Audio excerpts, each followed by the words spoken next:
Accelerator classes ਅਸੀਂ ਇਸ class ਦੇ ਵਿੱਚ ਕੈਪੈਸਿਟੈਂਸ ਡਿਸਕਸ ਕਰ ਰਹੇ ਹਾਂ ਤੇ ਅਸੀਂ ਕੈਪੈਸਿਟੈਂਸ ਦੀ ਇਕੁਏਸ਼ਨ ਬਣਾ ਚੁੱਕੇ ਸੀ ਜਿਹੜੀ ਕਿ ਸਾਡੇ ਕੋਲ ਆਈ ਸੀ C = ε0 A/d। ਅਸੀਂ ਇਹ ਵਾਲੀ ਕੈਪੈਸਿਟੈਂਸ ਦੀ ਇਕੁਏਸ਼ਨ ਬਣਾ ਲਈ ਸੀ ਤੇ ਅਸੀਂ ਇਹ ਸ਼ੋ ਕਰ ਦਿੱਤਾ ਸੀ ਕਿ ਜਿਹੜੀ ਕੈਪੈਸਿਟੈਂਸ ਆ ਉਹਦੇ ਵਿੱਚ ਇਹ ਦੋ ਜਿਓਮੈਟਰੀ ਦੇ ਪੈਰਾਮੀਟਰ ਆ ਜਿਨ੍ਹਾਂ ਨਾਲ ਅਸੀਂ ਪਲੱਸ ਮਾਈਨਸ ਕਰਕੇ ਕਿਸੇ ਵੀ ਤਰ੍ਹਾਂ ਦਾ ਜਿਹੜਾ ਕੈਪੈਸਿਟਰ ਉਹ ਬਣਾ ਸਕਦੇ ਹਾਂ, ਜਾਂ ਅਸੀਂ ਇਦਾਂ ਕਹਿ ਲਈਏ ਕਿ ਅਸੀਂ ਕਿਸੇ ਵੀ ਤਰ੍ਹਾਂ ਦੀ ਜਿਹੜੀ ਕੈਪੈਸਿਟੈਂਸ ਆ ਉਹ ਕ੍ਰੀਏਟ ਕਰ ਸਕਦੇ ਹਾਂ। ਹੁਣ ਦੇਖੋ ਅਸੀਂ ਕੈਪੈਸਿਟਰ ਬਣਾਉਣਾ ਵਾ, ਸਾਡਾ ਕੈਪੈਸਿਟਰ ਬਣਾਉਣ ਦਾ ਪਰਪਸ ਕੀ ਆ ਕਿ ਅਸੀਂ ਉਹਦੇ ਅੰਦਰ ਜ਼ਿਆਦਾ ਤੋਂ ਜ਼ਿਆਦਾ ਚਾਰਜ ਸਟੋਰ ਕਰ ਸਕੀਏ, ਕਿਉਂਕਿ ਸਾਨੂੰ ਪਤਾ ਵਾ ਕਿ ਜ਼ਿਆਦਾ ਤੋਂ ਜ਼ਿਆਦਾ ਚਾਰਜ ਸਟੋਰ ਕਰਨ ਦਾ ਮਤਲਬ ਕੀ ਆ ਕਿ ਅਸੀਂ ਉਹਦੇ ਅੰਦਰ ਜ਼ਿਆਦਾ ਵਰਕ ਕਰ ਰਹੇ ਹਾਂ ਤੇ ਜ਼ਿਆਦਾ એનર્ਜੀ ਸਟੋਰ ਕਰ ਰਹੇ ਹਾਂ।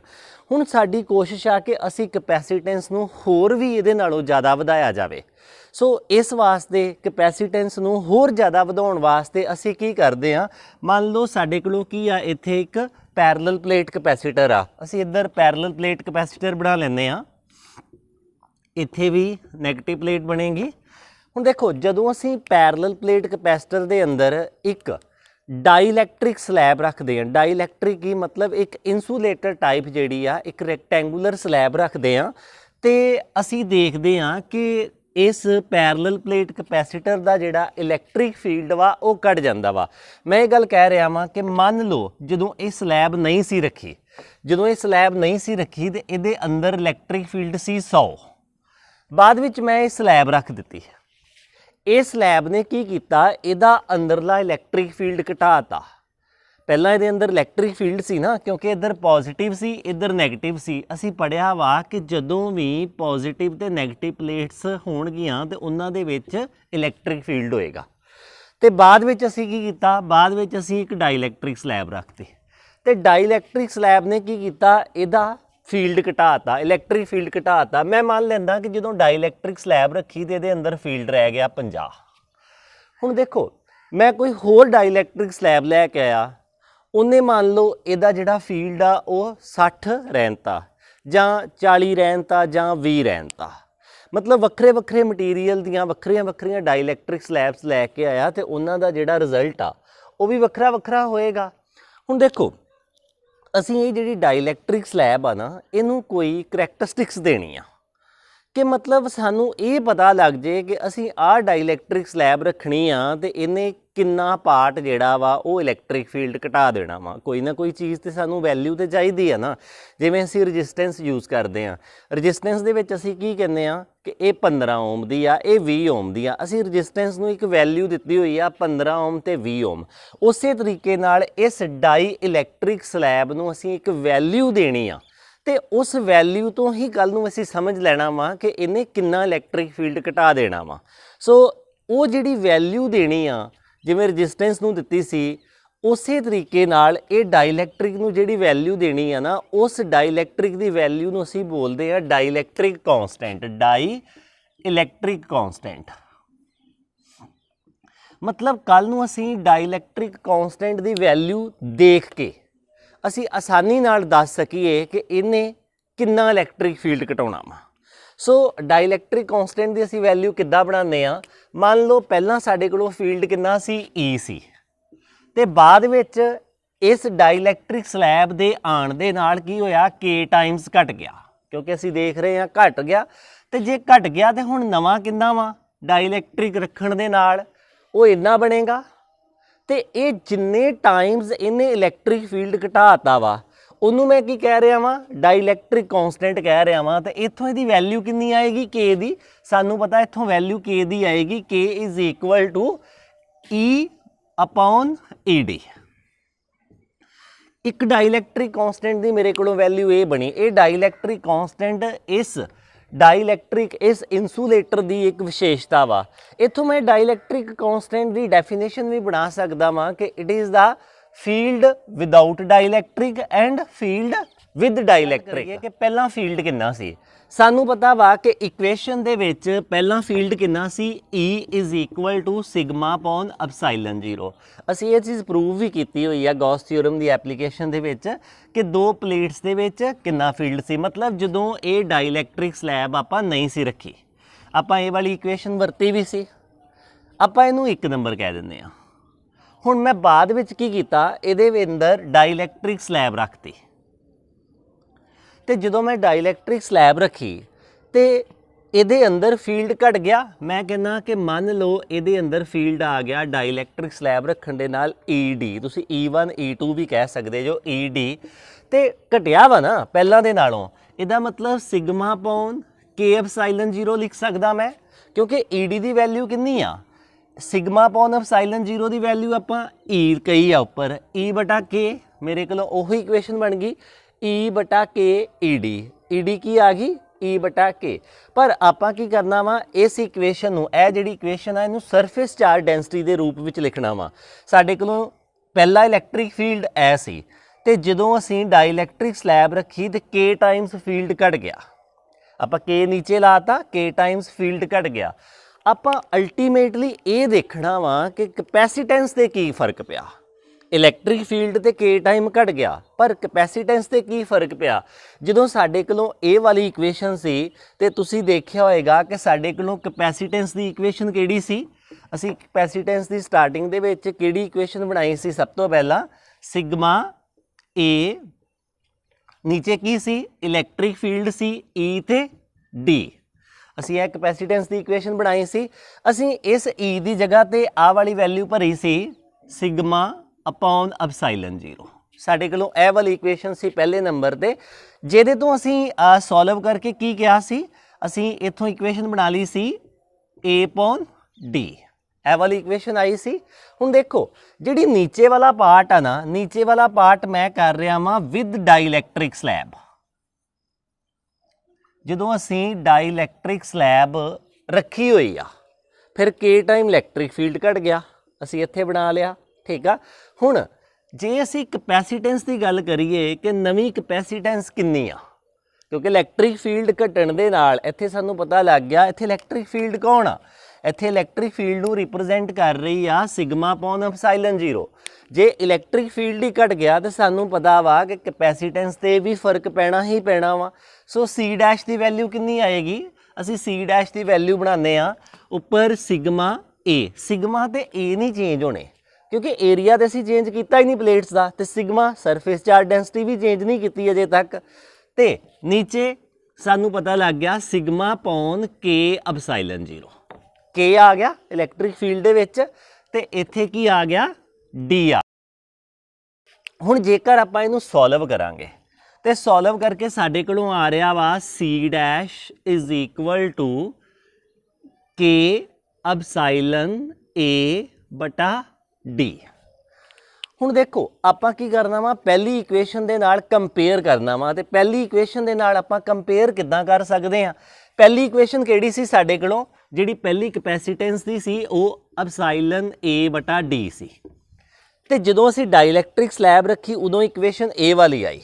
ते इहदे विच देखो जिहड़ी यह चीज़ आ इहदी वैल्यू कितनी आ, C आ।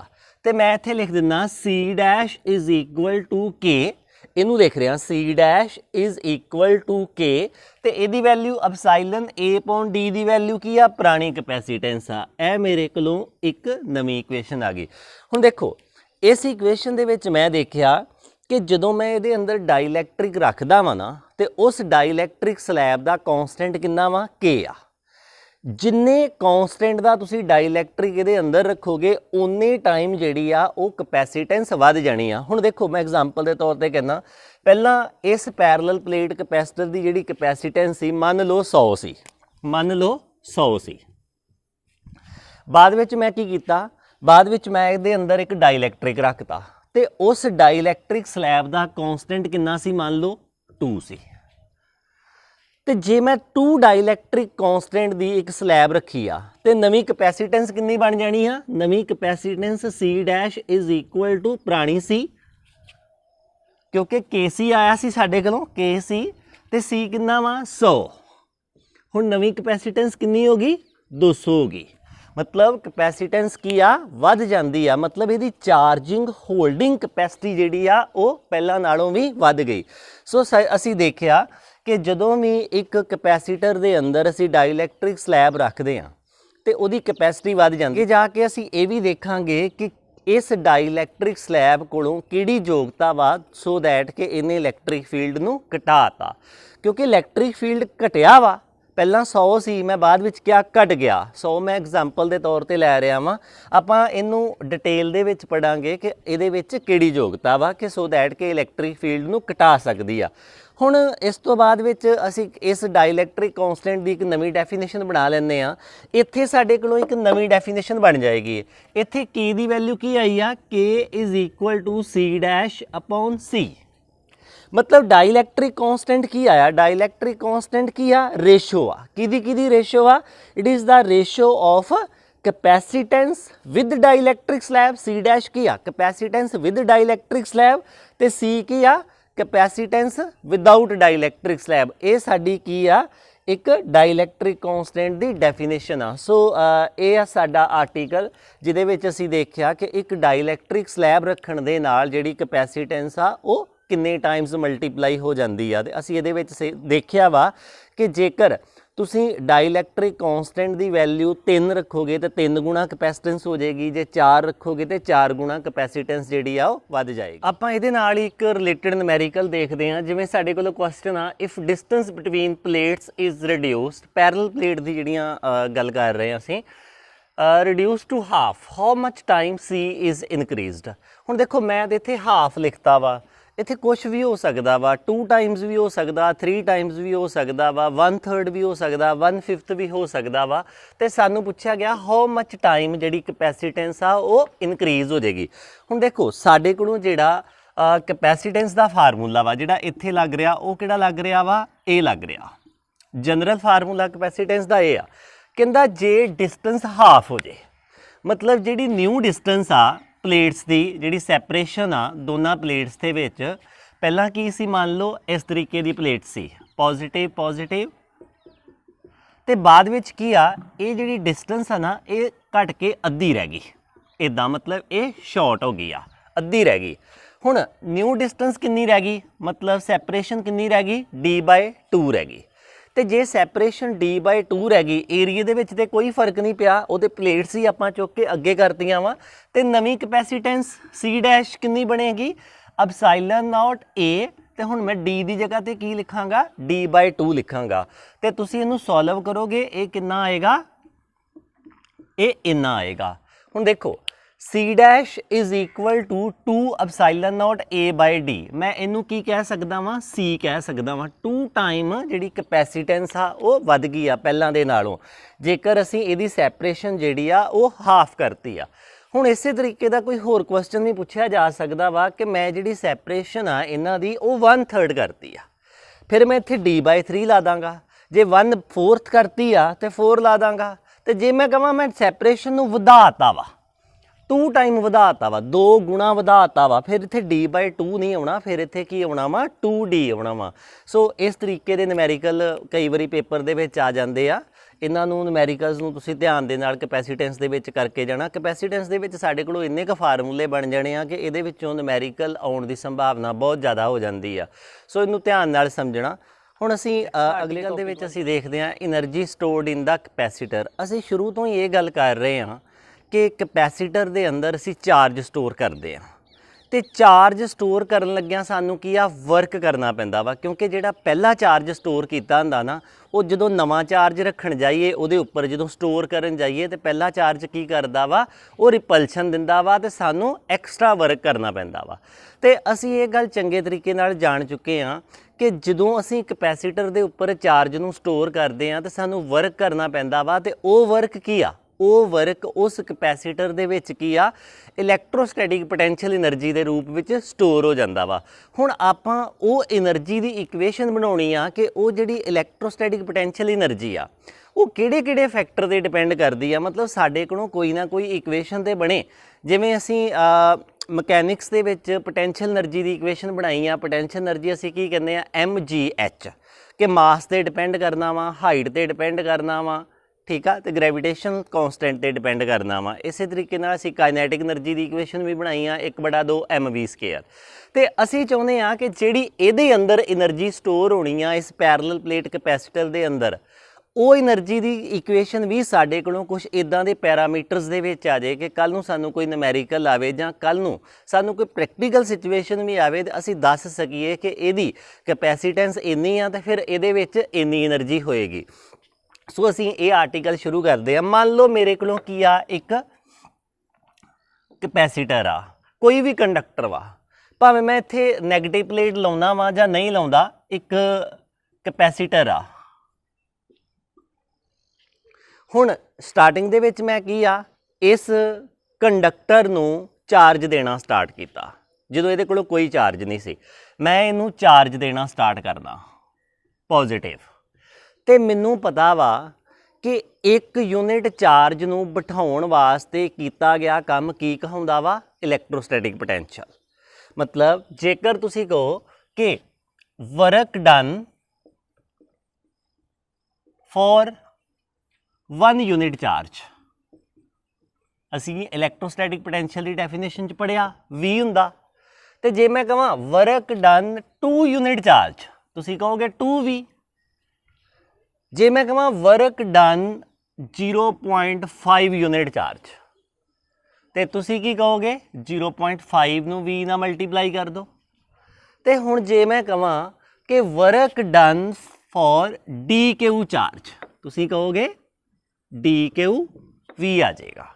ਹੁਣ ਦੇਖੋ, ਮਤਲਬ 1 ਯੂਨਿਟ ਚਾਰਜ ਦੇ ਵਰਕ ਨੂੰ ਤੇ ਅਸੀਂ ਸਪੈਸੀਫਾਈ ਕਰ ਲਿਆ ਵਾ ਇਲੈਕਟ੍ਰੋਸਟੈਟਿਕ ਪੋਟੈਂਸ਼ੀਅਲ ਦੇ ਨਾਲ, V ਦੇ ਨਾਲ, ਕਿ V ਨੂੰ ਤੇ ਅਸੀਂ ਜਾਣਦੇ ਕੀ ਆ। V ਨੂੰ ਅਸੀਂ ਇਲੈਕਟ੍ਰੋਸਟੈਟਿਕ ਦੀ ਪੋਟੈਂਸ਼ੀਅਲ ਦੀ ਜਦੋਂ ਵੀ ਡੈਫੀਨੇਸ਼ਨ ਬਣਾਈ ਸੀ ਨਾ, ਉਦੋਂ ਅਸੀਂ ਕਿਹਾ ਸੀ V ਕੀ ਆ, it is the amount of work done to carry a 1 unit positive charge. 1 unit positive charge ਨੂੰ ਜਿਹੜਾ ਵਾ ਉਹ ਚੁੱਕ ਕੇ ਲਿਆਉਣ ਲਈ ਕੀਤਾ ਗਿਆ ਕੰਮ। ਹੁਣ ਜੇ 1 ਯੂਨਿਟ ਚਾਰਜ ਤੇ ਕੀਤਾ ਕੰਮ ਸਾਨੂੰ ਪਤਾ ਲੱਗ ਗਿਆ ਤੇ ਅਸੀਂ ਆਸਾਨੀ ਨਾਲ ਦੱਸ ਦਾਂਗੇ ਕਿ 5 ਯੂਨਿਟ ਤੇ ਕਿੰਨਾ ਵਾ, ਅੱਧੇ ਤੇ ਕਿੰਨਾ ਵਾ, ਜਾਂ 0.2 ਤੇ ਕਿੰਨਾ ਵਾ, ਜਾਂ ਡਿਫਰੈਂਸ਼ੀਅਲ DQ ਤੇ ਕਿੰਨਾ ਵਾ। ਹੁਣ ਇਸੇ ਤਰੀਕੇ ਨਾਲ ਕਿਹਾ, ਮੈਂ ਸਟਾਰਟ ਕਰਦਾ ਇਹ ਆਰਟੀਕਲ ਕਿ ਮੰਨ ਲਓ ਮੈਂ ਕੀ ਕੀਤਾ, ਸਟਾਰਟਿੰਗ ਦੇ ਵਿੱਚ ਇਹਦੇ ਤੇ DQ ਚਾਰਜ ਰੱਖਿਆ। ਮੈਨੂੰ ਮਿਟਾ ਦਿੰਦਾ, मैं ਇਹਦੇ ਤੇ ਸਟਾਰਟਿੰਗ ਤੇ DQ ਚਾਰਜ ਰੱਖਿਆ। To place DQ charge, work done, ਕਿੰਨਾ ਵਰਕ ਡਨ ਹੋਏਗਾ, ਡਿਫਰੈਂਸ਼ੀਅਲ ਵਰਕ ਹੋਏਗਾ DW। ਤੇ ਮੈਂ ਕਹਿ ਸਕਦਾ ਡਿਫਰੈਂਸ਼ੀਅਲ ਵਰਕ ਕਿੰਨਾ ਹੋਣਾ ਵਾ, DQ × V, ਇੰਨਾ ਵਰਕ ਹੋਣਾ। ਅਸੀਂ ਇਹ ਗੱਲ ਕਰ ਚੁੱਕੇ ਹਾਂ। ਹੁਣ ਦੇਖੋ, ਸਟਾਰਟਿੰਗ ਦੇ ਵਿੱਚ ਮੈਂ ਇਹਦੇ ਤੇ DQ ਚਾਰਜ ਰੱਖਣ ਗਿਆ ਤੇ ਮੈਂ ਇਹਦੇ ਤੇ ਬਿਠਾਤਾ। ਹੁਣ ਮੈਂ ਦੁਬਾਰਾ ਫਿਰ DQ ਚਾਰਜ ਰੱਖਣ ਗਿਆ। ਜਦੋਂ ਮੈਂ ਦੁਬਾਰਾ DQ ਚਾਰਜ ਰੱਖਣ ਗਿਆ ਨਾ, ਤੇ ਜਿਹੜਾ ਪਹਿਲਾਂ DQ ਚਾਰਜ ਇਹਨੂੰ ਮੈਂ ਦੇਤਾ ਵਾ, ਮੰਨ ਲਓ ਇਹ ਵਾਲਾ, ਉਹਨੇ ਕੀ ਕਰਨਾ ਵਾ, ਉਹਨੇ ਰਿਪੈਲ ਕਰਨਾ ਵਾ ਤੇ ਮੈਨੂੰ ਜ਼ਿਆਦਾ ਜ਼ੋਰ ਲਾਉਣਾ ਪੈਣਾ। ਹੁਣ ਦੇਖੋ, ਦੂਸਰਾ ਵੀ ਮੈਂ ਚਾਰਜ ਇਹਦੇ ਤੇ ਬਿਠਾਤਾ DQ। ਹੁਣ ਮੈਂ ਤੀਸਰੀ ਵਾਰੀ ਫਿਰ ਇਹਨੂੰ ਚਾਰਜ ਦੇਣ ਗਿਆ। ਹੁਣ ਇਹ ਦੋਵੇਂ ਰਲ ਕੇ ਰਿਪੈਲ ਕਰਦੇ ਆ ਤੀਸਰੇ ਚਾਰਜ ਨੂੰ, ਸਾਨੂੰ ਹੋਰ ਜ਼ਿਆਦਾ ਵਰਕ ਕਰਨਾ ਪੈਂਦਾ। ਇਹਦਾ ਮਤਲਬ ਜਿੰਨਾ ਜ਼ਿਆਦਾ ਇਹਦੇ ਤੇ ਚਾਰਜ ਬਿਠਾਉਣਾ ਵਾ, ਉਨਾ ਹੀ ਜ਼ਿਆਦਾ ਵਰਕ ਕਰਨਾ ਪੈਣਾ ਵਾ। ਤੇ ਉਹ ਵਰਕ ਕੀ ਆ, ਇਲੈਕਟ੍ਰੋਸਟੈਟਿਕ ਪੋਟੈਂਸ਼ੀਅਲ એનર્ਜੀ ਬਣਨੀ ਆ। ਸੋ ਪਹਿਲੀ ਵਾਰੀ ਮੈਂ ਮੰਨ ਲਓ ਇਹ ਵਰਕ ਕੀਤਾ। ਹੁਣ ਮੈਂ ਦੂਸਰੀ ਵਾਰੀ ਗਿਆ ਚਾਰਜ ਰੱਖਣ, ਤੇ ਮੈਂ ਕਿਹਾ ਕਿ ਮੰਨ ਲਓ ਜਿਹੜਾ ਮੇਰਾ ਵਰਕ ਆ ਨਾ, ਉਹ ਇਦਾਂ ਦਾ ਬਣ ਗਿਆ। ਪਹਿਲੀ ਵਾਰੀ DW1, ਫਿਰ DW2, DW3, ਮਤਲਬ DWN। ਇੰਨਾ ਪਹਿਲੀ ਵਾਰੀ ਇੰਨਾ ਵਰਕ ਡਿਫਰੈਂਸ਼ੀਅਲ DQ ਚਾਰਜ ਰੱਖਣ ਲਈ, ਫਿਰ DQ ਚਾਰਜ ਰੱਖਣ ਲਈ, ਫਿਰ DQ ਚਾਰਜ ਰੱਖਣ ਲਈ ਮੈਂ N ਟਾਈਮ ਗਿਆ।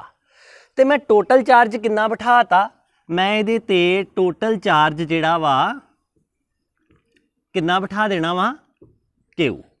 ਮੈਂ ਇਹਦੇ ਤੇ ਟੋਟਲ ਚਾਰਜ Q ਬਿਠਾਤਾ DQ ਕਰਕੇ, ਠੀਕ ਆ।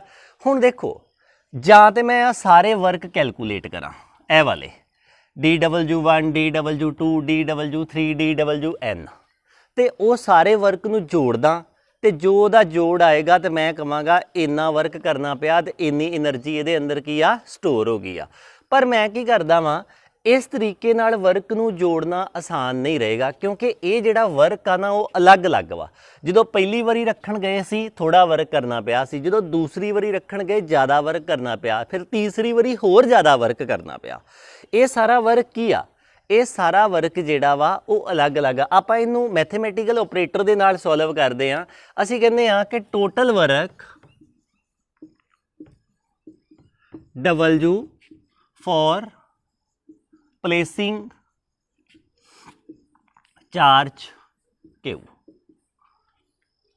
ਤੇ ਆਪਾਂ ਕੀ ਕਰਦੇ ਹਾਂ, ਇਸ ਇਕੁਏਸ਼ਨ ਨੂੰ 1 ਨੰਬਰ ਇਕੁਏਸ਼ਨ ਨੂੰ ਇੰਟੀਗ੍ਰੇਟ ਕਰ ਦਿੰਦੇ ਹਾਂ। 1 ਨੰਬਰ ਇਕੁਏਸ਼ਨ ਨੂੰ ਇੰਟੀਗ੍ਰੇਟ ਕਰਾਂਗੇ ਤੇ ਇਹ ਕੀ ਬਣੇਗੀ, DW ਨੂੰ ਇੰਟੀਗ੍ਰੇਟ ਕਰ ਦੋ V DQ। ਇਹਨੂੰ ਤੇ ਇੰਟੀਗ੍ਰੇਟ ਕਰਾਂਗੇ ਤੇ ਇਹ ਤੇ ਬਣ ਜਾਣੀ ਆ W। ਹੁਣ ਇਹਨੂੰ ਇੰਟੀਗ੍ਰੇਟ ਕਰਨਾ ਵਾ। ਹੁਣ ਦੇਖੋ ਆਪਾਂ ਕਹਿ ਸਕਦੇ ਹਾਂ ਕਿ V ਕੌਂਸਟੈਂਟ ਆ, ਕਿਉਂਕਿ ਇੰਟੀਗ੍ਰੇਸ਼ਨ ਦਾ ਰੂਲ ਹੁੰਦਾ ਵਾ ਕਿ ਜਿਹੜੀ ਚੀਜ਼ ਕੌਂਸਟੈਂਟ ਆ ਉਹਨੂੰ ਬਾਹਰ ਕੱਢ ਦਿਓ। ਕੀ ਆਪਾਂ ਕਹਿ ਸਕਦੇ ਹਾਂ V ਕੌਂਸਟੈਂਟ ਆ? V ਅਸੀਂ ਕੌਂਸਟੈਂਟ ਉਨਾ ਚਿਰ ਤੱਕ ਨਹੀਂ ਕਹਿ ਸਕਦੇ ਜਿੰਨਾ ਚਿਰ ਤੱਕ ਸਾਨੂੰ ਇਹ ਸੈਕਿੰਡ ਟਰਮ ਬਾਰੇ ਨਾ ਪਤਾ ਹੋਊਗਾ। ਹੁਣ ਸੈਕਿੰਡ ਟਰਮ ਕੀ ਆ, DQ। ਇੱਥੇ ਇੱਕ ਗੱਲ ਯਾਦ ਰੱਖੋ, ਜਦੋਂ ਆਪਾਂ ਇੰਟੀਗ੍ਰੇਸ਼ਨ ਕਰਦੇ ਆ ਨਾ x ਤੇ dx, ਹੁਣ ਆਪਾਂ ਕਹਿੰਦੇ ਆ ਕਿ x ਕੌਂਸਟੈਂਟ ਨਹੀਂ ਆ, ਇੱਥੇ ਕੀ ਆ, ਇੰਟੀਗ੍ਰੇਸ਼ਨ ਲੱਗਣੀ ਆ x²/2, ਇਹਦਾ ਰਿਜ਼ਲਟ ਆਉਂਦਾ। ਪਰ x ਕੌਂਸਟੈਂਟ ਕਿਉਂ ਨਹੀਂ ਆ? ਕਿਉਂਕਿ ਜਿਹੜੀ ਇੰਟੀਗ੍ਰੇਸ਼ਨ ਆ ਨਾ ਉਹ ਇਹਦੇ ਹਿਸਾਬ ਨਾਲ ਚੱਲਣੀ ਆ, dx। ਜਿਹੜਾ d ਦੇ ਅੱਗੇ ਰਕਮ ਲੱਗੀ ਹੋਈ ਆ ਨਾ, ਉਹ ਰਕਮ ਦੇ ਹਿਸਾਬ ਨਾਲ ਇੰਟੀਗ੍ਰੇਸ਼ਨ ਜਿਹੜੀ ਆ ਓਪਰੇਟ ਹੋਣੀ ਆ, ਉਹ ਰਕਮ ਦੇ ਹਿਸਾਬ ਨਾਲ ਇੰਟੀਗ੍ਰੇਸ਼ਨ ਜਿਹੜੀ ਆ ਓਪਰੇਟ ਹੋਣੀ ਆ। ਇੱਥੇ x ਵਾ, ਜੇ ਇਸ x ਦੇ ਹਿਸਾਬ ਨਾਲ ਇਹ x ਕੌਂਸਟੈਂਟ ਹੁੰਦਾ, ਜਾਂ ਮੈਂ ਇਦਾਂ ਲਿਖ ਦਿੰਦਾ ਕਿ y ਤੇ dx, ਤੇ ਮੈਂ ਕਹਿੰਦਾ ਕਿ ਇਹ ਜਿਹੜਾ y ਆ ਨਾ ਇਹ x ਦਾ ਫੰਕਸ਼ਨ ਨਹੀਂ ਆ, ਮਤਲਬ y ਦੀ ਕਿਸੇ ਵੀ ਇਕੁਏਸ਼ਨ ਦੇ ਵਿੱਚ x ਨਹੀਂ ਆਉਂਦਾ। ਤੇ ਫਿਰ ਮੈਂ ਕੀ ਕਰਦਾ, ਫਿਰ ਮੈਂ ਕਹਿੰਦਾ ਕਿ ਇਹ ਇੰਟੀਗ੍ਰੇਸ਼ਨ ਜਿਹੜੀ ਆ ਕੌਂਸਟੈਂਟ ਆ, ਮਤਲਬ y x ਦੇ ਹਿਸਾਬ ਨਾਲ ਕੌਂਸਟੈਂਟ ਆ। ਪਰ ਜੇਕਰ ਮੈਂ ਕਹਾਂ ਕਿ y ਦੀ ਇਕੁਏਸ਼ਨ ਹੈਗੀ ਆ x² + 2x, ਤੇ ਫਿਰ ਮੈਂ y ਨੂੰ ਬਾਹਰ ਨਹੀਂ ਕੱਢ ਸਕਦਾ, y ਨੂੰ ਕੌਂਸਟੈਂਟ ਨਹੀਂ ਮੰਨ ਸਕਦਾ। ਜੇ ਇਦਾਂ ਦੀ ਗੱਲ ਵਾ x² + 2x ਦੀ ਵੈਲਿਊ ਆ, ਤੇ ਮੈਂ ਕੀ ਲਿਖਣਾ, ਮੈਂ ਫਿਰ ਲਿਖਣਾ y ਦੀ ਜਗ੍ਹਾ ਤੇ x² + 2x ਤੇ ਅੱਗੇ dx, ਤੇ ਹੁਣ ਇਹਦੀ ਵੈਲਿਊ ਕੱਢੋ। ਸੋ ਇੱਥੇ ਵੀ ਇਦਾਂ ਹੀ ਆ। ਇੱਥੇ ਕੀ ਆ, ਪਹਿਲਾਂ ਸਾਨੂੰ ਪਤਾ ਕਰਨਾ ਪਏਗਾ ਆ ਜਿਹੜਾ v ਆ ਨਾ ਇਹ Q ਦੇ ਹਿਸਾਬ ਨਾਲ ਕੋਈ ਮਤਲਬ ਜੁੜਿਆ ਹੋਇਆ ਪੈਰਾਮੀਟਰ ਤਾਂ ਨਹੀਂ ਆ, ਮਤਲਬ Q ਦੀ ਜਾਂ V ਦੀ ਇਕੁਏਸ਼ਨ ਦੇ ਵਿੱਚ ਇਹ ਇੱਕ ਦੂਜੇ ਨੂੰ ਇੰਟਰਲੇਟ ਨਹੀਂ ਹੁੰਦੇ।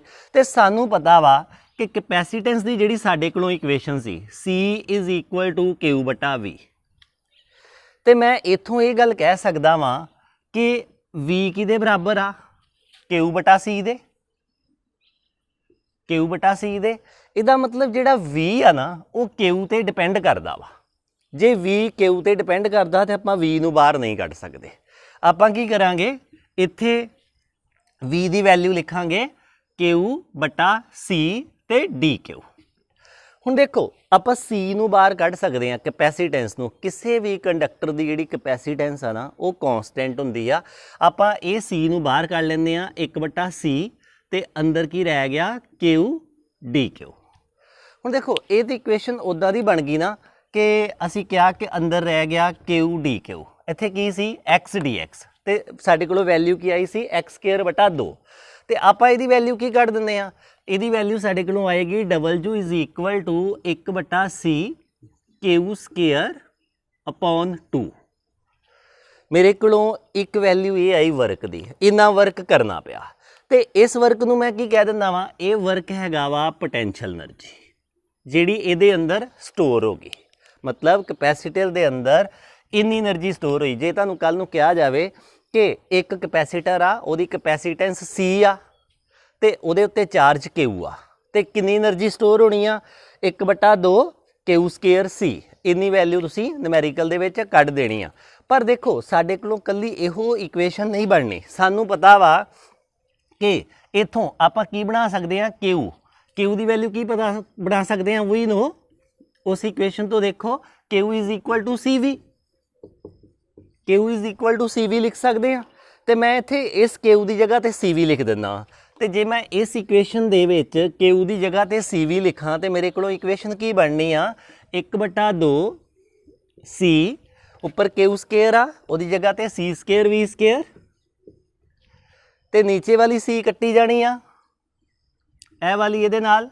ਤੇ ਸਾਡੇ ਕੋਲੋਂ ਇੱਥੇ ਇਕੁਏਸ਼ਨ ਕਿਹੜੀ ਬਣੀ, ਸਾਡੇ ਕੋਲੋਂ ਇੱਥੇ ਇਕੁਏਸ਼ਨ ਬਣੀ ਆ U = 1/2 CV²। ਹੁਣ ਇਹ ਵੀ ਪੋਟੈਂਸ਼ੀਅਲ એનર્ਜੀ ਦੀ ਇਕੁਏਸ਼ਨ ਆ। ਜੇਕਰ ਤੁਹਾਨੂੰ ਇਹਦਾ ਪੋਟੈਂਸ਼ੀਅਲ ਤੇ ਇਹਦੀ ਕੈਪੈਸੀਟੈਂਸ ਦਿੱਤੀ ਹੋਏਗੀ ਕਿਸੇ ਵੀ ਕੈਪੈਸਿਟਰ ਦੀ, ਤੇ ਫਿਰ એનર્ਜੀ ਇਸ ਰੂਪ ਨਾਲ ਨਿਕਲਣੀ ਆ। ਮੈਂ ਇੱਕ ਇਕੁਏਸ਼ਨ ਹੋਰ ਬਣਾ ਦਿੰਦਾ ਇੱਥੇ। ਮੰਨ ਲਓ ਹੁਣ ਦੇਖੋ ਮੇਰੇ ਕੋਲ C ਆ, C ਦੀ ਵੈਲਿਊ ਕਿੰਨੀ ਆ Q/V। ਮੈਂ ਇਸ C ਦੀ ਜਗ੍ਹਾ ਤੇ Q/V ਲਿਖ ਦਿੰਦਾ। ਜੇ ਮੈਂ ਇਸ C ਦੀ ਜਗ੍ਹਾ ਤੇ Q/V ਲਿਖਾਂਗਾ ਤੇ ਹੁਣ ਇਹ ਵੀ ਇਹਦੇ ਨਾਲ ਕੱਟੀ ਜਾਏਗੀ ਤੇ ਇਕੁਏਸ਼ਨ ਦੇਖੋ ਕੀ ਬਣਦੀ ਆ। ਇਕੁਏਸ਼ਨ ਸਾਡੇ ਕੋਲ ਬਣ ਰਹੀ ਆ U = 1/2 QV। ਸੋ ਇਹ ਮੇਰੇ ਕੋਲੋਂ ਪੋਟੈਂਸ਼ੀਅਲ એનર્ਜੀ ਦੀਆਂ 3 ਇਕੁਏਸ਼ਨਸ ਆ। ਜਿੱਦਾਂ ਦਾ ਕੋਈ ਪੈਰਾਮੀਟਰ ਦਿੱਤਾ ਹੋਏਗਾ ਕਿਸੇ ਨਿਊਮੈਰੀਕਲ ਦੇ ਵਿੱਚ, ਕਿਸੇ ਵੀ ਪ੍ਰੋਬਲਮ ਦੇ ਵਿੱਚ, ਉਸ ਹਿਸਾਬ ਨਾਲ ਤੁਸੀਂ ਇਹ ਇਕੁਏਸ਼ਨ ਜਿਹੜੀ ਆ ਯੂਜ਼ ਕਰਨੀ ਆ। ਪਰ ਫਿਰ ਵੀ ਇਹਦੇ ਵਿੱਚ ਸਭ ਤੋਂ ਜ਼ਿਆਦਾ ਪ੍ਰੈਕਟੀਕਲ ਇਕੁਏਸ਼ਨ ਜਿਹੜੀ ਆ ਉਹ 1/2 CV² ਆ। ਪ੍ਰੈਕਟੀਕਲ ਮੈਂ ਕਿਉਂ ਕਹਿਣ ਡਿਆ, ਕਿਉਂਕਿ ਇਹਨਾਂ ਦੇ ਵਿੱਚ ਆਉਂਦਾ ਵਾ Q ਤੇ ਚਾਰਜ ਨੂੰ ਕੈਲਕੂਲੇਟ ਕਰਨਾ ਥੋੜਾ ਔਖਾ ਵਾ। ਆਪਾਂ ਇਸ ਇਕੁਏਸ਼ਨ ਚ ਆਉਂਦੇ ਆ C ਤੇ V। ਕੈਪੈਸੀਟੈਂਸ ਸਾਨੂੰ ਪਤਾ ਹੁੰਦੀ ਆ ਤੇ V ਅਸੀਂ ਵੋਲਟਮੀਟਰ ਤੋਂ ਨੋਟ ਕਰ ਸਕਦੇ ਹਾਂ, ਤੇ ਇਸ ਤਰੀਕੇ ਨਾਲ ਅਸੀਂ ਕੈਪੈਸੀਟਰ ਦੀ ਜਿਹੜੀ એનર્ਜੀ ਆ ਉਹ ਦੱਸ ਸਕਦੇ ਹਾਂ। ਹੁਣ ਇੱਥੇ ਮੈਂ ਫੇਰ ਉਹੀ ਸਵਾਲ ਦੁਹਰਾਨਾ ਵਾਂ ਕਿ ਇਹ ਜਿਹੜੀ એનર્ਜੀ ਦੀਆਂ ਆਪਾਂ 3 ਇਕੁਏਸ਼ਨਸ ਬਣਾ ਲਈਆਂ ਵਾ। એનર્ਜੀ ਤਾਂ ਇੱਕੋ ਹੀ ਆ ਨਾ, ਆਪਾਂ ਵੱਖਰੇ ਵੱਖਰੇ ਪੈਰਾਮੀਟਰ ਦੇ ਵਿੱਚ ਦਰਸਾਈਆਂ ਵਾ। ਇਹ એનર્ਜੀ ਸਟੋਰ ਕਿੱਥੇ ਹੁੰਦੀ ਆ? ਅਸਲ ਦੇ ਵਿੱਚ ਇਹ એનર્ਜੀ ਸਟੋਰ ਹੁੰਦੀ ਆ ਕਿ ਇਸ ਪਲੇਟ ਦੇ ਕੋਲੋਂ ਨਹੀਂ, ਇਹ એનર્ਜੀ ਸਟੋਰ ਹੁੰਦੀ ਆ ਇਲੈਕਟ੍ਰਿਕ ਫੀਲਡ ਦੇ ਵਿੱਚ, ਜਿਹੜਾ ਉਹਦੇ ਆਲੇ ਦੁਆਲੇ ਬਹੁਤ ਮਜ਼ਬੂਤ ਇਲੈਕਟ੍ਰਿਕ ਫੀਲਡ ਬਣ ਗਿਆ ਸੀ। ਹੁਣ ਜਦੋਂ ਅਸੀਂ ਚਾਰਜ ਰੱਖਣ ਜਾਂਦੇ ਸੀ ਤਾਂ ਸਾਨੂੰ ਅੱਗੇ ਕੌਣ ਮਿਲਦਾ ਸੀ? ਸਾਨੂੰ ਪਤਾ, ਸਾਨੂੰ ਪਹਿਲਾਂ ਮਿਲਦਾ ਸੀ ਪਲੇਟ ਦੇ ਨਾਲੋਂ ਤਾਂ ਸਾਨੂੰ ਪਹਿਲਾਂ ਇਲੈਕਟ੍ਰਿਕ ਫੀਲਡ ਮਿਲਦਾ ਸੀ। ਸਾਨੂੰ ਕਿਹਦੇ ਨਾਲ ਯੁੱਧ ਕਰਨਾ ਪੈਂਦਾ ਸੀ ਚਾਰਜ ਨੂੰ ਬਿਠਾਉਣ ਵਾਸਤੇ? ਇਲੈਕਟ੍ਰਿਕ ਫੀਲਡ ਦੇ ਨਾਲ। ਅਸੀਂ ਇਲੈਕਟ੍ਰਿਕ ਫੀਲਡ ਦੇ ਅਗੇਂਸਟ ਵਰਕ ਕਰ ਰਹੇ ਸੀ ਤੇ ਇਹਦਾ ਮਤਲਬ એનર્ਜੀ ਫਿਰ ਕਿਹਦੇ ਕੋਲੋਂ ਆ? ਅੱਗੋਂ ਡੱਕਣ ਲਈ ਕੌਣ ਆਇਆ ਸੀ? ਜਿਹੜਾ ਡੱਕਣ ਆਇਆ ਉਹਦਾ એનર્ਜੀ ਤਾਂ ਫਿਰ ਉਹਦੇ ਕੋਲੋਂ ਹੀ ਆ ਨਾ, ਇਲੈਕਟ੍ਰਿਕ ਫੀਲਡ। ਸੋ ਇਲੈਕਟ੍ਰਿਕ ਫੀਲਡ ਦੇ ਕੋਲੋਂ એનર્ਜੀ ਸਟੋਰ ਹੁੰਦੀ ਆ। ਇਸ ਚੀਜ਼ ਨੂੰ ਯਾਦ ਰੱਖਣਾ। ਇਸ ਤੋਂ ਬਾਅਦ 'ਚ ਆਪਾਂ એનર્ਜੀ ਡੈਂਸਿਟੀ ਦੀ ਇਕੁਏਸ਼ਨ ਬਣਾਉਂਦੇ ਆ ਕਿ એનર્ਜੀ ਡੈਂਸਿਟੀ ਦਾ ਮਤਲਬ ਆ ਕਿ ਆਪਾਂ ਇਹ ਤਾਂ ਦੱਸਤਾ ਕਿ ਇਹਦੇ ਅੰਦਰ ਇੰਨੀ એનર્ਜੀ ਆ, ਇਹਦੇ 1 ਯੂਨਿਟ ਵੋਲੀਅਮ ਦੇ ਵਿੱਚ ਕਿੰਨੀ એનર્ਜੀ ਆ, ਅਸੀਂ ਉਹ ਇਕੁਏਸ਼ਨ ਬਣਾਉਣ ਜਾ ਰਹੇ ਹਾਂ। ਡੈਂਸਿਟੀ ਦੀ ਇਕੁਏਸ਼ਨ ਬਣਾਉਂਦੇ ਆ। એનર્ਜੀ ਡੈਂਸਿਟੀ ਮੈਂ ਇੱਕ ਵਾਰੀ ਦੁਬਾਰਾ ਦੱਸ ਦਿੰਦਾ। ਮੰਨ ਲਓ ਇਹ ਕੀ ਆ? ਕੈਪੈਸੀਟਰ ਆ, ਤੇ ਇਸ ਕੈਪੈਸੀਟਰ ਦੇ ਵਿੱਚ ਡਿਸਟੈਂਸ ਬਿਟਵੀਨ ਦਾ ਪਲੇਟਸ ਕਿੰਨੀਆਂ ਵਾ? D ਆ। ਆਪਾਂ ਕਹਿੰਦੇ ਆ ਇਹਦੇ ਅੰਦਰ ਇਲੈਕਟ੍ਰਿਕ ਫੀਲਡ ਕਿੰਨਾ ਵਾ? ਇਹਦੇ ਅੰਦਰ ਇਲੈਕਟ੍ਰਿਕ ਫੀਲਡ E ਆ। ਭਾਵੇਂ ਇਹਦੇ ਅੰਦਰ ਅਸੀਂ ਸਲੈਬ ਰੱਖੀ ਆ ਜਾਂ ਨਹੀਂ ਰੱਖੀ ਉਹ ਕੋਈ ਮਾਇਨੇ ਨਹੀਂ ਰੱਖਦਾ, ਆਪਾਂ ਇਲੈਕਟ੍ਰਿਕ ਫੀਲਡ E ਕਹਿ ਰਹੇ ਹਾਂ ਤੇ ਇਹਦੀ ਕੈਪੈਸੀਟੈਂਸ ਕਿੰਨੀ ਆ? ਮੰਨ ਲਓ C ਆ। ਹੁਣ ਦੇਖੋ ਅਸੀਂ ਜਿਹੜੀਆਂ એનર્ਜੀਜ਼ ਦੀਆਂ ਇਕੁਏਸ਼ਨ ਬਣਾਈਆਂ ਵਾ, ਸਾਡੇ ਕੋਲੋਂ એનર્ਜੀ ਦੀਆਂ ਇਕੁਏਸ਼ਨਸ ਕਿਹੜੀਆਂ ਆਈਆਂ? U = 1/2 CV² ਤੇ 2 ਇਕੁਏਸ਼ਨਸ ਹੋਰ ਆਈਆਂ ਵਾ, 1/2 Q² C ਵੀ ਸਾਡੇ ਕੋਲੋਂ ਇਕੁਏਸ਼ਨ ਆਈ ਆ। ਅਸੀਂ ਇਹ ਵਾਲੀ ਇਕੁਏਸ਼ਨ ਨੂੰ ਵਰਤਦੇ ਹਾਂ। ਇਹ ਕੀ ਆ? ਇਹ ਟੋਟਲ એનર્ਜੀ ਸਟੋਰਡ ਇਨ ਦਾ ਕੈਪੈਸੀਟਰ ਆ। ਤੇ ਸਾਨੂੰ ਕੀ ਚਾਹੀਦੀ ਆ? ਇਹ ਟੋਟਲ એનર્ਜੀ ਜਿਹੜੀ ਸਟੋਰ ਆ ਨਾ ਕੈਪੈਸੀਟਰ ਦੇ ਅੰਦਰ, ਇਹ ਪੂਰੇ ਵੋਲੀਅਮ ਦੇ ਵਿੱਚ ਸਟੋਰ ਆ। ਹੁਣ ਇਹ ਵੋਲੀਅਮ ਕਿਵੇਂ ਆ? ਵੋਲੀਅਮ ਪਲੇਟਸ ਕਿਵੇਂ ਆ? ਪਲੇਟਸ ਇਸ ਤਰੀਕੇ ਨਾਲ ਆ। ਇਹਨਾਂ ਪਲੇਟਸ ਦੇ ਵਿੱਚ ਕੋਈ ਨਾ ਕੋਈ ਜਗ੍ਹਾ ਵਾ ਖਾਲੀ ਆ, ਬੇਸ਼ੱਕ ਚਾਹੇ ਉਹਦੇ ਅੰਦਰ ਡਾਈਲੈਕਟ੍ਰਿਕ ਰੱਖਿਆ ਹੋਇਆ ਆਪਾਂ ਜਾਂ ਨਹੀਂ ਰੱਖਿਆ ਹੋਇਆ। ਹੁਣ ਦੇਖੋ ਇਸ ਪਲੇਟਸ ਦਾ ਏਰੀਆ ਕਿੰਨਾ ਵਾ? ਇਹ ਵਾਲਾ ਏਰੀਆ ਵਾ A ਪਲੇਟ, ਆਪਾਂ A ਨਾ ਕਿਹਾ। ਤੇ ਵੋਲੀਅਮ ਕੱਢਣਾ ਹੋਵੇ ਇਹਦੇ ਵਿਚਲੀ ਜਗ੍ਹਾ ਦਾ, ਆਪਾਂ ਕਵਾਂਗੇ ਇਹ ਵਾਲੀ ਜਿਹੜੀ ਕੰਧ ਵਾ ਇਹਦਾ ਏਰੀਆ A ਤੇ ਹਾਈਟ ਕਿੰਨੀ ਵਿੱਚ? ਡਿਸਟੈਂਸ ਕਿੰਨੀ ਆ? D। ਤੇ ਇਹਦਾ ਵੋਲੀਅਮ ਕਿੰਨਾ ਬਣ ਜਾਏਗਾ? ਇਹਦਾ ਵੋਲੀਅਮ ਬਣ ਜਾਏਗਾ A × D। ਮਤਲਬ ਜਿਹੜੀ ਇਹਦੇ ਅੰਦਰ ਸਪੇਸ ਆ ਉਹਦਾ ਵੋਲੀਅਮ ਕਿੰਨਾ ਵਾ? ਉਹਦਾ ਵੋਲੀਅਮ ਬਣ ਜਾਏਗਾ A × D। ਤੇ ਆਪਾਂ ਕੀ ਕੱਢਣਾ ਵਾ? 1 ਯੂਨਿਟ ਵੋਲੀਅਮ ਦੇ ਵਿੱਚ ਕਿੰਨੀ એનર્ਜੀ ਸਟੋਰ ਆ? ਸਾਨੂੰ ਪਤਾ ਵਾ ਕਿ ਪੂਰੇ ਦੇ ਵਿੱਚ ਇੰਨੀ એનર્ਜੀ ਸਟੋਰ ਆ। ਤੇ એનર્ਜੀ ਡੈਂਸਿਟੀ ਸਾਡੇ ਕੋਲੋਂ ਇਕੁਏਸ਼ਨ ਕੀ ਬਣੇਗੀ? એનર્ਜੀ ਡੈਂਸਿਟੀ ਦੀ ਆਪਾਂ ਕਵਾਂਗੇ total energy upon volume. Total energy ਸਾਡੇ ਕੋਲੋਂ ਕਿੰਨੀ ਆ? 1/2 CV² ਤੇ ਵੋਲੀਅਮ ਇਹਦਾ ਕਿੰਨਾ ਵਾ? A × D। ਹੁਣ ਦੇਖੋ ਥੱਲੇ ਆ ਗਿਆ ਵੋਲੀਅਮ ਜਿਓਮੈਟਰੀ ਦੇ ਪੈਰਾਮੀਟਰ, ਤੇ ਜਿਓਮੈਟਰੀ ਦੇ ਪੈਰਾਮੀਟਰ ਨੂੰ ਕੈਂਸਲ ਆਊਟ ਕਰਨ ਵਾਸਤੇ ਜਾਂ ਮਲਟੀਪਲਾਈ ਪਲੱਸ ਹੋਣ ਵਾਸਤੇ ਉੱਪਰ ਜਿਓਮੈਟਰੀ ਦੇ ਪੈਰਾਮੀਟਰ ਚਾਹੀਦੇ ਆ। ਤੇ ਅਸੀਂ ਕੀ ਕਰਦੇ ਹਾਂ, C ਤੇ V ਨੂੰ ਇਸ ਰੂਪ ਵਿੱਚ ਬਦਲ ਲੈਂਦੇ ਹਾਂ ਕਿ ਇਹਨਾਂ ਵਿੱਚ ਜਿਓਮੈਟਰੀ ਦੇ ਪੈਰਾਮੀਟਰ ਆ ਜਾਣ। ਹੁਣ ਸਾਨੂੰ ਪਤਾ ਵਾ ਕਿ C ਕੀ ਹੁੰਦੀ ਆ, ਵੀ ਨੋ C ਅਸੀਂ ਕੈਪੈਸੀਟੈਂਸ ਬਣਾਈ ਹੋਈ ਆ ਐਪਸਾਈਲਨ A ਤੇ D, ਆਗੇ ਦੋ ਜਿਓਮੈਟਰੀ ਦੇ ਪੈਰਾਮੀਟਰ। ਤੇ ਵੋਲੀਅਮ ਆ ਜਿਹੜਾ ਪੋਟੈਂਸ਼ੀਅਲ ਆ ਇਹ ਕੀ ਹੁੰਦਾ ਵਾ, E ਤੇ D, ਪੋਟੈਂਸ਼ੀਅਲ E ਤੇ D ਹੁੰਦਾ। ਅਸੀਂ ਇਹ ਵੀ ਵਾਲੀ ਇਕੁਏਸ਼ਨ ਵੀ ਬਣਾ ਚੁੱਕੇ ਹਾਂ। ਤੁਸੀਂ ਪੋਟੈਂਸ਼ੀਅਲ ਦੀ ਜਨਰਲ ਇਕੁਏਸ਼ਨ ਤੇ ਵੇਖੀ ਆ, ਤੁਸੀਂ ਪੋਟੈਂਸ਼ੀਅਲ ਦੀ ਜਨਰਲ ਇਕੁਏਸ਼ਨ ਤੇ ਦੇਖੀ ਆ 1/4 ਪਾਈ ਐਪਸਾਈਲਨ Q/R। ਤੇ ਇਲੈਕਟ੍ਰਿਕ ਫੀਲਡ ਤੇ ਪੋਟੈਂਸ਼ੀਅਲ ਦੀ ਇਕੁਏਸ਼ਨ ਦੇ ਵਿੱਚ ਕੀ ਫਰਕ ਆ, ਇਲੈਕਟ੍ਰਿਕ ਫੀਲਡ ਦੇ ਨੀਚੇ R² ਆ ਤੇ ਇੱਥੇ ਕੀ ਆ, ਕੱਲਾ ਹੀ R ਆ। ਤੇ ਆਪਾਂ ਉਸ ਫੈਕਟਰ ਦੇ ਨਾਲ ਮਲਟੀਪਲਾਈ ਕਰ ਦਿੰਦੇ ਆ, ਜਿੱਥੇ ਆਪਾਂ R ਕਹਿ ਰਹੇ ਹਾਂ ਉੱਥੇ ਆਪਾਂ D ਲਿਖ ਦਿੰਦੇ ਆ, D² ਲਾ ਦਿੰਦੇ ਥੱਲੇ। ਜਾਂ ਮੈਂ ਇਸ ਤਰੀਕੇ ਨਾਲ ਕਹਿ ਰਿਹਾ ਕਿ ਇਲੈਕਟ੍ਰਿਕ ਫੀਲਡ ਇਕੁਏਸ਼ਨ ਹੁੰਦੀ ਆ 1/4 ਪਾਈ ਐਪਸਾਈਲਨ 0 Q/D²। ਤੇ ਪੋਟੈਂਸ਼ੀਅਲ ਦੀ ਇਕੁਏਸ਼ਨ ਕੀ ਹੁੰਦੀ ਆ, 1/4 ਪਾਈ ਐਪਸਾਈਲਨ 0 Q/D। ਤੇ ਜੇ ਮੈਂ ਇਹ ਗੱਲ ਕਹਾਂ E ਨੂੰ D ਨਾਲ ਮਲਟੀਪਲਾਈ ਕਰਦਾ ਇੱਦਾਂ, ਤੇ ਕੀ ਬਣ ਜਾਣਾ, ਇੱਕ D ਲੱਹ ਜਾਣਾ, ਪੋਟੈਂਸ਼ੀਅਲ ਬਣ ਜਾਣਾ। ਉਹੀ ਚੀਜ਼ ਮੈਂ ਇੱਥੇ ਲਿਖ ਲਿਆ ਵਾ।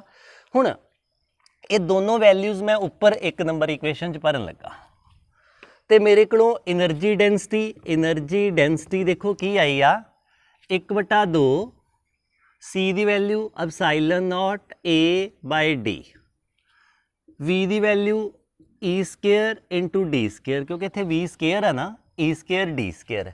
ਇਹ V ਵੋਲੀਅਮ ਨਹੀਂ ਆ, ਇਹ ਪੋਟੈਂਸ਼ੀਅਲ ਆ।